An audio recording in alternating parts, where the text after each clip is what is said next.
श्री शिवाय नमस्तुभ्यम। आप सभी को सोमवार की ढेरों शुभकामनाएं। प्रिय भक्तों, आज सोमवार का दिन है और सोमवार को अवश्य ही सुननी चाहिए सोमवार व्रत कथा। यह कथा श्रवण करने मात्र से ही आपको भगवान शंकर का आशीर्वाद प्राप्त होता है। भगवान शंकर कहते हैं कि जो कोई विधि विधान से सोमवार का व्रत करता है, पूजन करता है, कथा सुनता है, उसकी सभी इच्छाएं पूरी होती हैं। कथा में वृतांत आता है कि किस प्रकार से एक साहूकार को भगवान शंकर के सोमवार के व्रत करने और कथा सुनने के फल के स्वरूप भाग्य में संतान ना होने के बाद भी संतान की प्राप्ति हुई। तो ये जो व्रत है, इसकी महिमा बहुत अद्भुत है और इस व्रत की कथा की महिमा भी बहुत अद्भुत है। आपको ये कथा अवश्य ही सुननी चाहिए, चाहे आप व्रत करें या ना करें। आइए कथा आरंभ करते हैं। आपसे निवेदन है कि भगवान की यह कथा का वीडियो है तो कृपया इसे एक बार लाइक अवश्य कर दीजिएगा। भगवान शंकर की कृपा प्राप्त करने के लिए कमेंट बॉक्स में लिखिएगा ओम नमः शिवाय या जय शिव शंकर। भगवान शंकर अवश्य ही आपकी मनोकामनाएं पूरी करेंगे। आप देख रहे हैं देवभूमि ज्योतिष संस्थान का प्रतिष्ठित यूट्यूब चैनल देवभूमि धार्मिक। हम यहाँ पर सभी व्रत और त्योहारों की सही शास्त्रीय जानकारी प्रदान करते हैं। पंचांग अनुसार बताते हैं कि कौन सा व्रत कब है, किस विधि से करना है, क्या नियम हैं और क्या कथाएं हैं जो शास्त्रों में वर्णित हैं। इसी प्रकार से सभी व्रत और त्योहारों की सही शास्त्रीय जानकारी के लिए चैनल को सब्सक्राइब कीजिएगा और सब्सक्राइब करने के बाद वहाँ एक बेल का निशान बना हुआ आएगा, घंटी का निशान, उसको अवश्य दबाइएगा, तभी आपको हमारे वीडियोस मिलेंगे। आइए कथा आरंभ करते हैं। आशा करते हैं कि पंचोपचार से आपने पूजन कर लिया होगा। पूजन से पहले आपको संकल्प अवश्य करना चाहिए, व्रत का संकल्प करना चाहिए। या तो जिस दिन आपने व्रत आरंभ किए होंगे उस दिन आपने संकल्प किया होगा कि किस उद्देश्य की पूर्ति के लिए आप ये व्रत कर रहे हैं। उसके बाद ही इसका जो फल है वो आपके भाग्य में आता है। आइए संकल्प की विधि बता देते हैं। संक्षेप में एक संकल्प करते हैं और फिर कथा आरंभ करते हैं। सीधे हाथ में जल लीजिए। 1 रुपये का सिक्का दक्षिणा के रूप में कम से कम रखिए, अधिक जो भी रखना चाहे रख सकते हैं। 3 बार बोलिए ओम श्री विष्णु, ओम श्री विष्णु, ओम श्री विष्णु।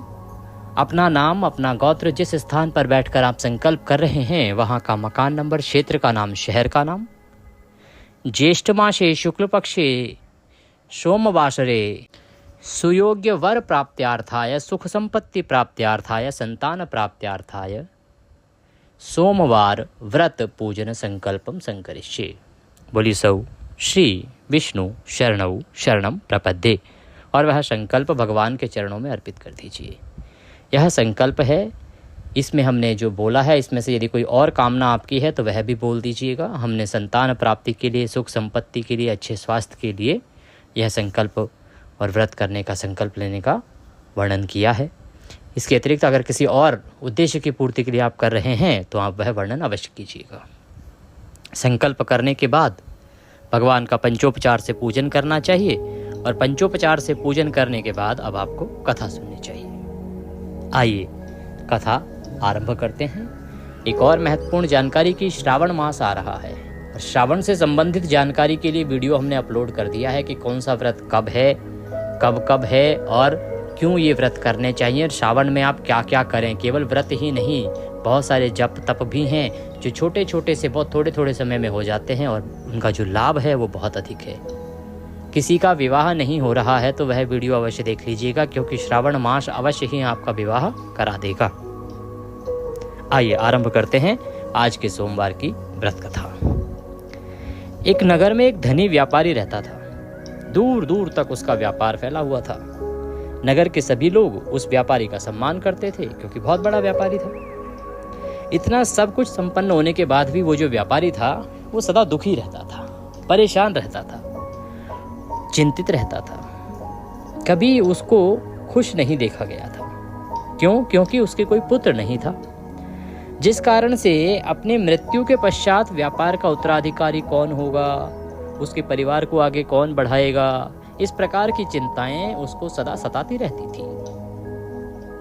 पुत्र प्राप्ति की इच्छा से व्यापारी प्रत्येक सोमवार भगवान शिव की पूजा करता था, व्रत करता था, कथा सुनता था और शाम के समय शिवजी के मंदिर में जाकर शिवजी के सामने घी का दिया भी जलाया करता था। उसकी भक्ति देखकर मां पार्वती प्रसन्न हो गई और भगवान शिव से उस व्यापारी की मनोकामना पूर्ण करने का निवेदन करने लगी। भगवान शिव बोले, इस संसार में सबको उसके कर्म के अनुसार फल की प्राप्ति होती है। जो प्राणी जैसा कर्म करते हैं उन्हें वैसा ही फल प्राप्त होता है। हे पार्वती, इस मनुष्य के भाग्य में पुत्र नहीं है। शिव जी द्वारा बार बार समझाए जाने के बावजूद भी मां पार्वती नहीं मानी और बार बार आग्रह करती रही कि नहीं प्रभु, उस व्यापारी की मनोकामना पूर्ति होनी चाहिए। आपको उसकी मनोकामना अवश्य पूरी करनी चाहिए, अन्यथा आपकी भक्ति पर विश्वास कौन करेगा? आपके सोमवार के व्रत पर विश्वास कौन करेगा? बार बार वो शिव जी से अनुरोध करती रही। अंततः माता के आग्रह को देखकर भगवान भोलेनाथ को उस व्यापारी को पुत्र की प्राप्ति का वरदान देना पड़ा। वरदान देने के पश्चात भोलेनाथ माता पार्वती से बोले कि आपके आग्रह पर मैंने पुत्र प्राप्ति का वरदान तो दे दिया है, परंतु इसका पुत्र केवल 16 वर्ष तक ही जीवित रहेगा, इससे अधिक समय तक जीवित नहीं रहेगा। उसी रात्रि को भगवान शिव उस व्यापारी के स्वप्न में आए और उसे वरदान दिया कि मैं तुम्हें वरदान देता हूं, तुम्हें एक पुत्र रत्न की प्राप्ति होगी, परंतु वह अधिक समय तक जीवित नहीं रहेगा। वह बालक अल्पायु होगा। अब व्यापारी को खुशी तो हुई पुत्र प्राप्ति के वरदान की, परंतु अल्पायु सुनकर वह नष्ट भी हो गई। व्यापारी पहले की तरह सोमवार के दिन भगवान शिव का विधिवत व्रत करता रहा, कथा सुनता रहा। कुछ समय के बाद उसके घर में एक अति सुंदर बालक ने जन्म लिया और घर में खुशियां ही खुशियां भर गई। बहुत धूमधाम से पुत्र जन्म का समारोह भी मनाया गया, परंतु व्यापारी को पुत्र जन्म की अधिक खुशी नहीं हुई, क्योंकि उसे पुत्र की अल्पायु के रहस्य का पता था। जब पुत्र 12 वर्ष का हो गया तो व्यापारी ने उसे उसके मामा के साथ पढ़ने के लिए वाराणसी भेज दिया। लड़का अपने मामा के साथ शिक्षा प्राप्ति के लिए चल दिया। रास्ते में जहां भी मामा भांजे विश्राम करते वहीं यज्ञ करते और ब्राह्मण को भोजन कराते। इस प्रकार से खूब दान दक्षिणा आदि दे के ब्राह्मणों को प्रसन्न करते। लंबी यात्रा के बाद मामा भांजे एक नगर में पहुंचे। उस नगर का जो राजा था, राजा की कन्या का विवाह था, जिस कारण पूरे नगर को सजाया गया था। निश्चित समय पर बारात भी आ गई, लेकिन वर का जो पिता था अपने बेटे के एक आंख से काणे होने के कारण बहुत चिंतित था। उसे भय था कि इस बात का पता जैसे ही चलेगा तो राजा विवाह से इनकार कर देगा और उसे बदनामी झेलनी पड़ेगी, बारात वापस ले जानी पड़ेगी। इससे उसकी बहुत बदनामी होगी। जब वर के पिता ने व्यापारी के पुत्र को देखा तो उसके मस्तिष्क में एक विचार आया। उसने सोचा, क्यों ना इस लड़के को दूल्हा बनाकर राजकुमारी से विवाह करा दूं। विवाह के बाद इसको धन देकर विदा कर दूंगा और राजकुमारी को अपने घर ले जाऊंगा। वर के पिता ने लड़के के मामा से संबंध में बात करी। मामा ने धन के मिलने के लालच में वर के पिता की बात स्वीकार कर ली। लड़के को दूल्हे के वस्त्र पहना दिए गए और वस्त्र पहनाकर राजकुमारी से विवाह भी करा दिया गया। राजा ने बहुत सारा धन देकर राजकुमारी को विदा किया। शादी के बाद लड़का जब राजकुमारी के साथ लौट रहा था तो वह सच नहीं छिपा सका और उसने राजकुमारी की ओढ़नी पर लिख दिया कि राजकुमारी, तुम्हारा विवाह मेरे साथ हुआ है। मैं तो वाराणसी पढ़ने के लिए जा रहा हूं और अब तुम्हें जिस नवयुवक की पत्नी बनना पड़ेगा वह काना है। जब राजकुमारी ने अपनी ओढ़नी पर लिखा हुआ पढ़ा तो उसने काणे लड़के के साथ जाने से इनकार कर दिया। राजा को जब ये सब बातें पता चली तो उसने राजकुमारी को महल में ही रख लिया और बारात को वापस भेज दिया। उधर लड़का अपने मामा के साथ वाराणसी पहुंच गया और वहां पर गुरुकुल में पढ़ाई शुरू कर दी, पढ़ना शुरू कर दिया। जब उसकी आयु 16 वर्ष की हुई तो उसने यज्ञ का आयोजन किया और यज्ञ की समाप्ति पर ब्राह्मणों को भोजन कराया, खूब सारा अन्न वस्त्र आदि दान दिया। रात को वह अपने शयन कक्ष में सो गया। शिवजी के वरदान के अनुसार शयन अवस्था में ही उसके प्राण पखेरु उड़ गए। सूर्योदय पर मामा ने जब भांजे को मृत पाया तो मृत भांजे को देखकर रोने पीटने लगा। जोर जोर से चिल्लाने लगा। आसपास के लोग भी एकत्र हो गए और दुख प्रकट करने लगे कि हाय देखो कितने अच्छे थे, कितना धर्म कर्म करते थे, कितना प्यारा बच्चा था, ये क्या कर दिया भगवान। लड़के के मामा के रोने के विलाप को करने के स्वर समीप से गुजर रहे भगवान शिव और माता पार्वती ने भी सुने। माता पार्वती ने भगवान से कहा, प्राणनाथ मुझे इसके रोने के स्वर सहन नहीं हो रहे, आप इस व्यक्ति के कष्ट को अवश्य दूर करें।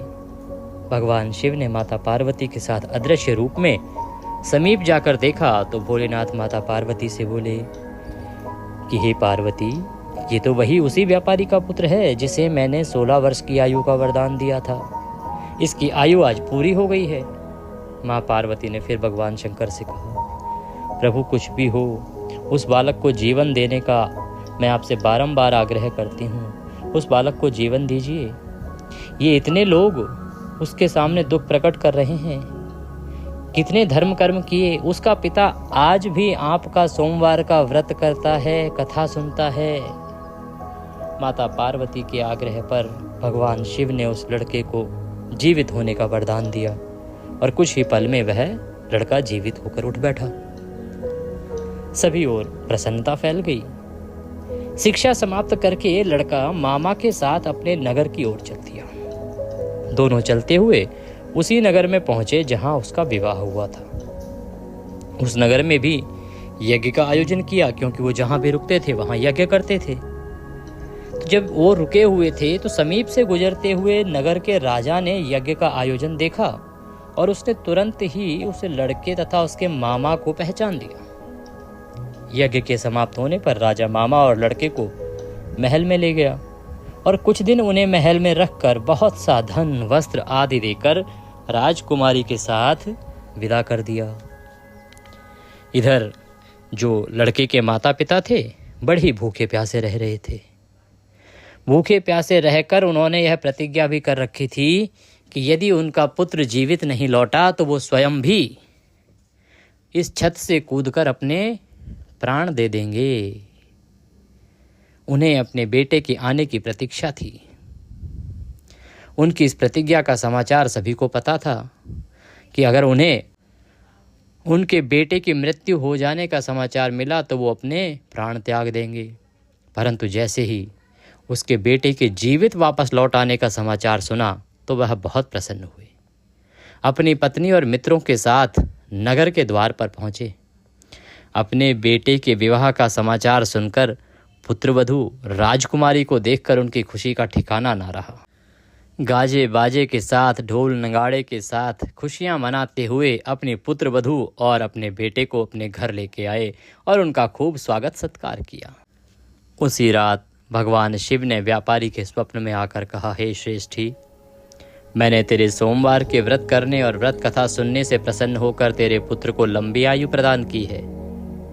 पुत्र की आयु लंबी जानकर व्यापारी बहुत प्रसन्न हुआ और बारंबार भगवान का धन्यवाद करने लगा। शिव भक्त होने तथा सोमवार का व्रत करने से व्यापारी की सभी मनोकामनाएं पूर्ण हुई। इसी प्रकार जो कोई भक्त सोमवार का विधिवत व्रत करते हैं और व्रत कथा सुनते हैं, उनकी सभी इच्छाएं पूरी होती हैं। बोलिए शंकर भगवान की जय। इसी के साथ सोमवार व्रत कथा यहाँ पर समाप्त होती है। अब आप आरती कीजिएगा और भगवान को भोग लगाइएगा। आइए आरती आरंभ करते हैं। आप सभी दर्शकों में से बहुत से लोग ऐसे थे जो बार बार लिख रहे थे कि पंडित जी आरती भी आप रिकॉर्ड कर दिया करें, क्योंकि हमें फिर आरती के लिए बहुत कुछ ढूंढना पड़ता है, या तो पुस्तक या तो गूगल। तो आइए अब हम आरती करते हैं। ओम कर्पूरगौरम करुणावतारम संसार सारम भुजगेन्द्रहारम सदा वसंतम हृदयारविंदे भवम भवामी सहितं नमामि। ओम जय शिव ओंकारा स्वामी हर शिव ओंकारा ब्रह्मा विष्णु सदा शिव अर्धांगी धारा। ओम जय शिव ओंकारा। एकानन चतुरानन पंचानन राजे भोले पंचानन राजे। हंसासन गरुड़ासन वृषवाहन साजे। ओम जय शिव ओंकारा। तो भुज चार चतुर्भुज 10 भुज अति सोहे, बोले 10 भुज अति सोहे। तीनों रूप निरखता त्रिभुवन जन मोहे। ओम जय शिव ओंकारा। अक्षमाला वनमाला मुंडमाला धारी, बोले मुंडमाला धारी। हंसन मृग मध्य सोहे, भाले शशिधारी। ओम जय शिव ओंकारा। श्वेतांबर पीतांबर बाघांबर अंगे, बोले बाघांबर अंगे। सनकादिक गरुड़ादिक भूतादिक संगे। ओम जय शिव ओंकारा। कर के मध्य कमंडलु चक्र त्रिशूल धरता, बोले चक्र त्रिशूल धरता। सुख करता दुख हरता, जग पालन करता। ओम जय शिव ओंकारा। 64 योगिनी गावत नृत्य करत भैरो, बोले नृत्य करत भैरो। बाजत ताल मृदंगा अरु बाजत डमरू। ओम जय शिव ओंकारा। लक्ष्मी वर सावित्री पार्वती संगे, भोले पार्वती संगे। अर्धांगिनी गायत्री सिर सोहे गंगे। ओम जय शिव ओंकारा। काशी में विश्वनाथ विराजे, नंदू ब्रह्मचारी, बोले नंदू ब्रह्मचारी। नित उठ भोग लगावत महिमाति भारी। ओम जय शिव ओंकारा। ब्रह्मा विष्णु सदा शिव जानत अविवेका, बोले जानत अविवेका। प्रणवाक्षर के मध्य ये तीनों एका। ओम जय शिव ओंकारा। त्रिगुण स्वामी जी की आरती जो कोई नर गावे, बोले प्रेम सहित गावे। कहत शिवानंद स्वामी रटत हरिहर स्वामी, मन वांछित फल पावे। ओम जय शिव ओंकारा। ओम त्वमेव माताश्च पिता त्वमेव, त्वमेव बन्धुश्च सखा त्वमेव। त्वमेव विद्या श्रवणं त्वमेव, त्वमेव सर्वं मम देव देव। मंत्रहीनं क्रियाहीनं भक्तिहीनं सुरेश्वर, यद् पूजितं मया देवो परिपूर्णं तदस्तु मे। यदक्षर पदभ्रष्टं मात्राहीनं च यद्भवे, तत्सर्वक्षम्यतां देवो प्रसीदाय परमेश्वरे। आवाहनं न जानामि विसर्जनं, पूजं चैवं न जानामि क्षम्यतां परमेश्वरः। बोले शंकर भगवान की जय। अब शीतलीकरण कीजिए। शीतलीकरण करके जल के छींटे दीजिए, भगवान को आरती दीजिए और उसके बाद स्वयं आरती लीजिए। बाकी आपके पारिवारिक जन यदि जो भी आपके आसपास पूजा कर रहे हैं उनको आरती दीजिए। भगवान को नमस्कार कीजिए, भगवान को भोग अर्पित कीजिए। भोग लगाने के बाद आपकी पूजा पूर्ण होती है। नियमों के अनुसार आप दिन को व्यतीत कीजिएगा। सोमवार के व्रत के नियम आपको ज्ञात होंगे। नहीं ज्ञात हो, कुछ पूछना चाहते हो, इससे संबंधित अधिक जानकारी प्राप्त करना चाहते हो तो कमेंट बॉक्स में लिख के पूछ लीजिएगा। अवश्य ही आपको अवगत कराया जाएगा। चैनल पर नए हैं तो चैनल को सब्सक्राइब कर लीजिएगा, जिससे कि इसी प्रकार सही कथाएं सही प्रकार से सही विधि से सुन सकें। भगवान शंकर सब पर कृपा करें। जय शिव शंकर।